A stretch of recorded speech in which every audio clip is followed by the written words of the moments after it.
पिछले लेक्चर में हम आपको बता रहे थे कि भारत यूरोप में राष्ट्रवाद के उदय के कारण, अब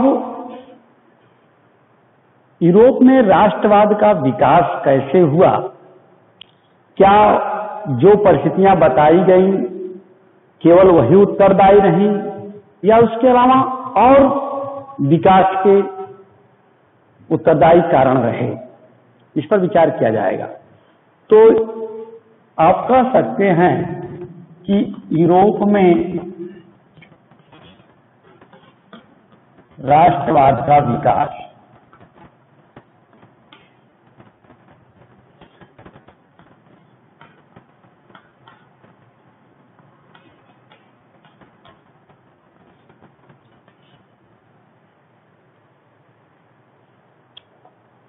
चाहे यूरोप में राष्ट्रवाद के विकास में आपको नए मध्यम वर्ग का उदय या उदारवाद की जो नई विचारधारा आई या क्रांतियां या ऋणवादी विचारधारा पर नई विचारधारा का प्रभाव, तमाम ऐसे कारण बताए गए।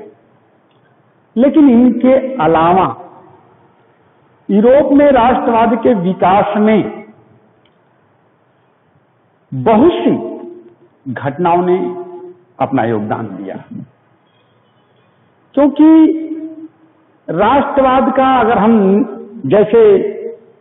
अगर देखा जाए फ्रांस में, तो नेपोलियन बोनापार्ट ने फ्रांस में राष्ट्रवाद का जन्म दिया। तो अगर उस जन्म को देखें तो वो विशेषकर युद्ध और क्षेत्रीय विस्तार पर आधारित था। अगर उसको हम राष्ट्रवाद का विकास माने तो उसको देखने से यह स्पष्ट होता है कि उसका आधार युद्ध और क्षेत्र विस्तार था।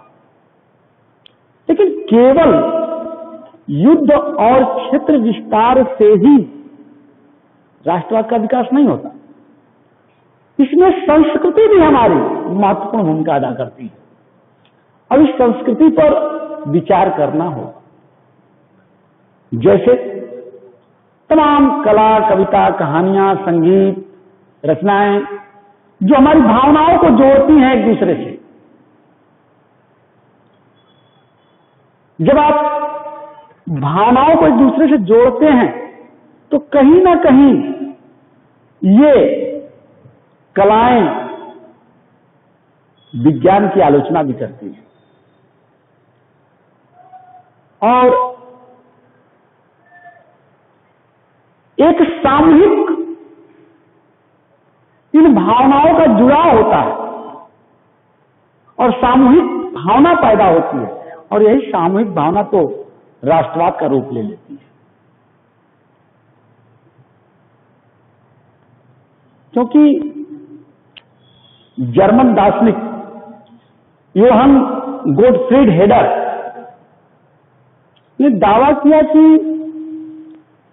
जर्मनी में सामान्य लोगों में वहां की संस्कृति निहित थी। वहां लोग संगीत और भाषा के माध्यम से एक दूसरे के साथ जुड़े हुए थे, अपने को राष्ट्रवादी महसूस कर रहे थे। ये अलग बात है कि उसका प्रसार या कहा जाए उसका उद्भव बस देखने को पर्याप्त मात्रा में नहीं मिल पाया। उसकी प्रयास की जरूरत थी, प्रयास होते ही वो भावनाएं सामने आए। यही नहीं, कभी कभी आपकी परिस्थितियां भी राष्ट्रवाद के लिए आपको मजबूर कर देती है। जैसे 1830 में पूरे यूरोप में अगर देखा जाए तो आर्थिक कठिनाई के दौर से यूरोप गुजर रहा था। 1830 का 19वीं शताब्दी का जो समय था, उस समय में यूरोप आर्थिक कठिनाई से गुजर रहा था और इस समय जनसंख्या में वृद्धि हो रही थी, इसलिए ग्रामीण जनसंख्या नगरीय अंचल की तरफ पलायन कर रही थी। लोग गांव को छोड़कर शहर की तरफ जा रहे थे और शहरों में जाकर उद्योग धंधों में लगकर अपनी रोजी रोटी कमाते थे। लेकिन मैं ये बात क्यों कह रहा हूं कि परिस्थितियों ने वहां भी पहले की जो परिस्थिति होती थी कि कच्चा माल आप उद्यमी को कह लें, ठेकेदार कह लें, वो देते थे और उस कच्चे माल के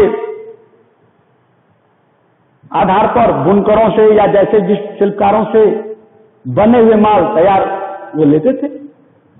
लेकिन जो दोनों का कच्चा माल और उस कच्चे माल से तैयार वस्तु के बीच का जो अंतर होता था बहुत कम होता था।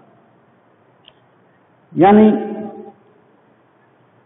एक वास्तविक शिल्पकार बुनकर को जो वास्तविक मजदूरी मिलनी चाहिए उसकी वो नहीं मिलती। इसलिए अपने इस के लिए ठेकेदारों का लीजिए, उद्यमियों का लीजिए, इनके खिलाफ बुनकरों ने आवाज उठा दी और बड़े पैमाने पर जो है उनके हवेली को घेर कर वेतन वृद्धि की मांग करना। यह मांग किस बात और इंगित करती है? इतने लोगों का एक साथ जुटना या एक भाव प्रकट करना, ये राष्ट्रवाद की तरफ जाता है। यही ना राष्ट्रवाद की घटना है। तो परिस्थितियां भी राष्ट्रवाद को जन्म दे देती हैं। यही मैं बताने का प्रयास कर रहा हूं कि परिस्थितियां भी राष्ट्रवाद के उदय में सहायक होती हैं।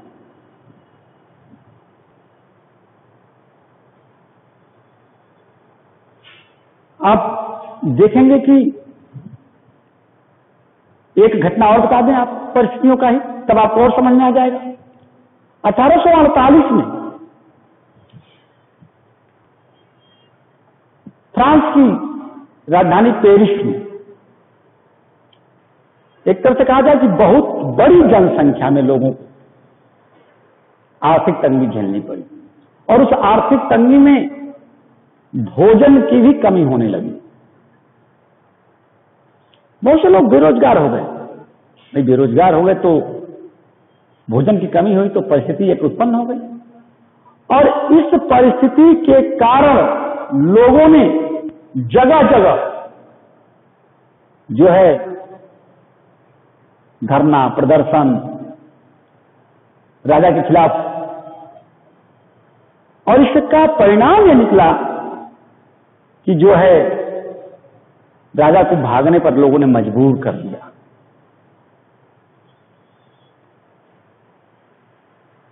इसी तरह से नेशनल असेंबली में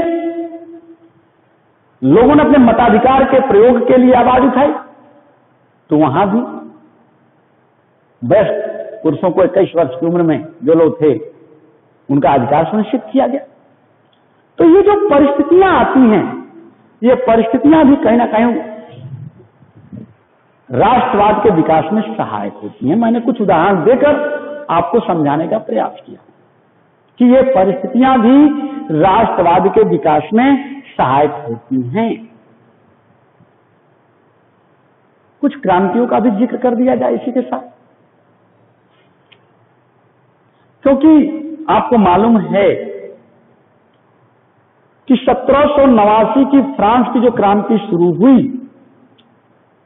उस क्रांति ने यूरोप के देशों पर गहरा प्रभाव छोड़ा और उसके कारण अनेक देशों में, चाहे जर्मनी हो, इटली हो, पोलैंड हो, ऑस्ट्रिया हो, हंगरी हो, जैसे देशों में बड़े छोटे पैमाने पर संघर्ष शुरू हो गए, जिसको आप क्रांति भी कर सकते हैं। कहीं संविधानवाद की मांग शुरू हो गई तो कहीं अधिकार की मांग शुरू हो गई और ये मांग राष्ट्र राज्य के साथ जुड़ती चली गई। कहीं प्रेस की स्वतंत्रता की बात के लिए, कहीं संघ बनाने की स्वतंत्रता की बात के लिए, ये मांग राष्ट्र से जुड़ती चली गई और इस जब राष्ट्र से वो जुड़ा तो कहीं ना कहीं राष्ट्रवाद को प्रेरित किया। अब आपको एक घटनाओं के साथ जोड़ के बताया जाए तब आपको विशेष रूप से समझ में आएगा। ये घटना है 18 मई 1848 को, ये जर्मनी का घटना है। वहां फ्रैंकफर्ट संसद में 831 निर्वाचित प्रतिनिधि थे जो स्थान लेना चाहते थे संसद में, और उन्होंने संसद में स्थान पाने के लिए सेंट पॉल चर्च पर अपनी जनसभा का आयोजन किया, और वहीं जो है उन्होंने अपने संविधान का प्रारूप तैयार कर लिया कि हमारे संविधान इस प्रकार का होगा। और इसकी सूचना देकर उन्होंने विलियम चतुर्थ, जो फ्रेडरिक विलियम चतुर्थ था राजा, उसको इस संविधान के साथ ताज पहनाना चाहा कि आप राजा रहें और इस संविधान को स्वीकार करें। लेकिन राजा ने वो ताज या उनका साथ देना कह दिया जाए और स्वीकार कर दिया। जानते हैं क्यों? क्योंकि जो निर्वाचित सदस्य चुने गए थे वो उस समय के, आप कह सकते हैं कि जो उच्च वर्ग था उसका प्रतिनिधित्व नहीं करता था, और राजा उच्च वर्ग से घिरा हुआ था, या दूसरे शब्द में कहते हैं जो निर्वाचित सदस्यों के विरोधी थे उनके साथ राजा था। इसलिए राजा ने ताज पहनने से अस्वीकार किया, और उसने उन राजाओं का साथ दिया जो इसका विरोध करते थे, क्योंकि संसद में भी उच्च वर्ग और मध्यम वर्ग का वर्चस्व था। इसलिए मजदूर और किसान वर्गों का एक तरह से संसद ने भी अपना विश्वास खो दिया। परिणाम स्वरूप ये लोग विद्रोही बन बैठे, जो प्रतिनिधि मजदूरों का और किसानों का, श्रमिकों का प्रतिनिधित्व करता था। अंत में सैनिक बुलाकर विधानसभा को विस्थापित करने के लिए मजबूर करना पड़ा। तो ये घटनाएं क्या बताती है? ये घटनाएं यही बताती है कि ऐसे लोग एकजुट होते हैं और राष्ट्र के प्रति समर्पण का भावना आता है और राष्ट्रवाद का विकास होता है। केवल यही नहीं, राष्ट्रवाद के विकास में महिलाओं का भी बहुत बड़ा योगदान रहा है। महिलाएं भी बढ़ चढ़कर हिस्सा लेती हैं, क्योंकि जब उदारवादी आंदोलन शुरू हुए तो उस उदारवादी आंदोलन काल के समय में महिलाओं ने भी सक्रिय रूप से भाग लिया और अपने अधिकारों की मांग रखी।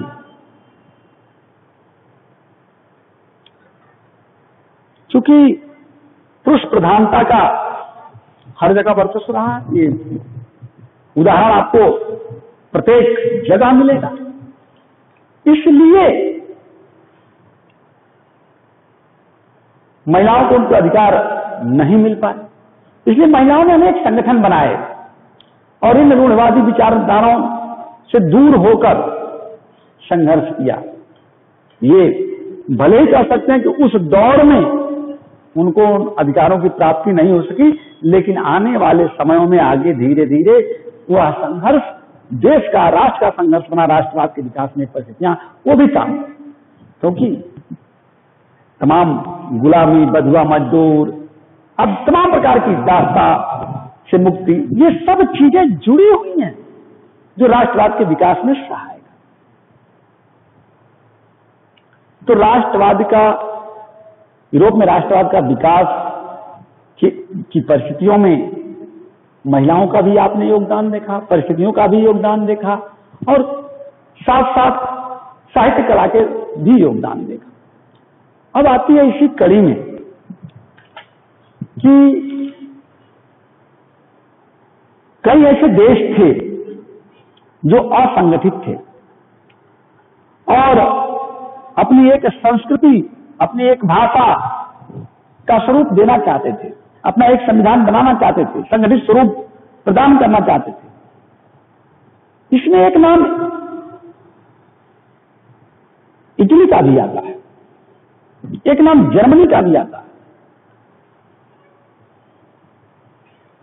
इटली जिस समय की मैं घटना बताऊंगा उस समय 7 राज्यों में विभक्त था, और इटली का एकीकरण कैसे हुआ यह भी एक राष्ट्रवाद का उदाहरण है। उसी राष्ट्रवाद के उदाहरण के स्वरूप में हम इटली का एकीकरण और जर्मनी का एकीकरण भी पढ़ेंगे, क्योंकि कल हम अब आज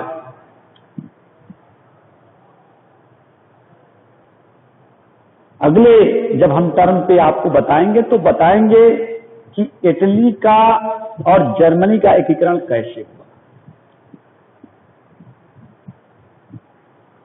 इटली के एकीकरण में गैरिबाल्डी, मेजनी, कैंट काबूर का क्या योगदान रहा, किस तरह से उन्होंने प्रयास करके 1800 जो है 71 ईस्वी में इटली का एकीकरण पूरा कराया। जो लगभग उसकी अगर कहा जाए इटली के एकीकरण का तो 19वीं सदी के प्रारंभ से ही इटली के एकीकरण की कहानी शुरू हो गई। तो इसकी बात जो है हम कल करेंगे। यदि किसी बच्चे को अच्छा 10 में पढ़ने में दिक्कत या कोई बात न समझ में आया, कोई समस्या हो, तो आप सीधे सीधे जिस ग्रुप में आप पढ़ रहे हैं उस ग्रुप में तो अपनी बात नहीं रख सकते। आप या तो फोन करके या व्हाट्सएप नंबर नोट कर लीजिए और इस पे जो है आप सीधे सीधे संपर्क कर सकते हैं।